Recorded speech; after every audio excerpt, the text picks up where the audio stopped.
জানো তো, আমি না প্রতিদিন কাঁদি, প্রতিদিন ভাঙি, আবার পর মুহূর্তে নিজের মনকে সামলে নেই। কেন বলতো? আমি আসলে জীবনের একটা লক্ষ্য স্থির করে রেখেছি। সেই লক্ষ্যে আমাকে পৌঁছতেই হবে, আর সেটা করার জন্য আমাকে কিন্তু অনেক পরিশ্রম করতে হবে।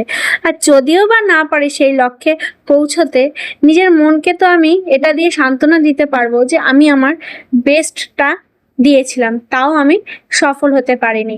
তাই কান্না থামিয়ে আবার নিজেকে ভেঙে নতুন করে গড়ে তোলার কাজে।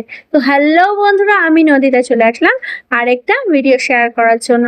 সকালবেলা উঠেই চলে গেলাম আশিপাশি কাজ করে তোমার আটা মাখার জন্য। যা তো আগেই ভাত ডাল করে কমপ্লিট করে রেখে দিয়েছিল, আমি আটাটা মেখে রুটি করব। আর অংশুবাবু দেখতে পেয়েছো, ও খাতাটা নিয়ে আমাকে দেখাতে এসছে যে ও যে আমার হাতের লেখাটা কেমন হয়েছে দেখো তো। আর খুশি ভাত বেড়ে নিল নিজে নিজে, কারণ ও খেয়ে স্কুলে চলে যাবে। আর আমি এরই ফাঁকে পাঁপড়টা ভাজতে গিয়ে পাঁপড়টাকে পুড়িয়ে ফেলেছিলাম। আসলে পাঁপড়টা না, এই বর্ষাকালের এই নেট পাঁপড়গুলো আমার মনে হয় একটু রোদে দিলে ভালো হয়, কারণ একটু ন্যাতানো ন্যাতানো থাকে, তো তেলে দিলেই কেমন ফুলতে চায় না।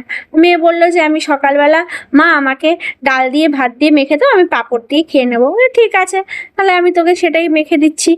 তো ডালটা নিয়ে নিলাম, ভাতটা আমার দেখলে আগেই মাখা হয়ে গেছিলো। এবার ভালো করে ভাত দিয়ে ডাল দিয়ে মেখে দিয়ে ওকে ডাকতে গেলাম। আমি যখন ঘরে গেলাম, আমি ডাকলাম, এই হাসি তুই কোথায়? ও মা, ঘর শুদ্ধ সেমে কোথাও নেই। তারপর তাকে পেলাম ওপরে, তারপর তাকে নিয়ে এসে বললাম তুই খেতে বস।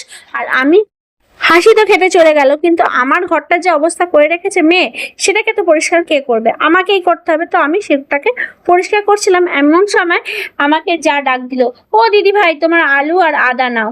তো আমি ঠিক আছে আমি নিচ্ছি। দেখলাম ও আলু আর আদার সাথে নিয়ে এসছে এক বোতল জল। আসলে জল আনতেই ও গেছিল।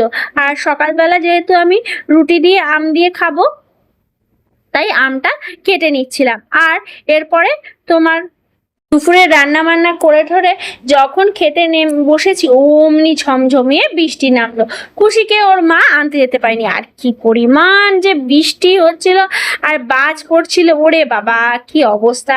আমি তো একবার বারান্দা থেকে বৃষ্টি দেখতে গিয়ে ঘরে চলে এসেছি ভয় পেয়ে। সন্ধেবেলা তোমার আমি আর মেয়ে মিলে চানাচুর দিয়ে মুড়ি মেখে খেলাম। তারপরে হাসিকে পড়াতে চলে গেলাম উপরে। বাইরে দেখলাম বেশ বিড়ালটা ডাকছে পাশের বাড়ি, কি কারণে? তো ওকে দেখতে দেখতে মেয়েকে পড়াচ্ছিলাম। আর হাসির বাবা হাসিকে একটা উনো কার্ড এনে দিল। তো এইসব করতে করতে আমার দিনটা কেটে গেল। আর কি, তারপর রাতের ডিনার করে চলে গেলাম ঘুমাতে। তো ভিডিওটা কেমন লাগলো কমেন্ট করে জানাতে ভুলো না।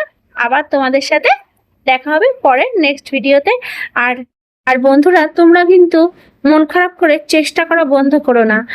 হয়তো একদিনে হবে না, কিন্তু আমার মন বলে একদিন নিশ্চয়ই হবে।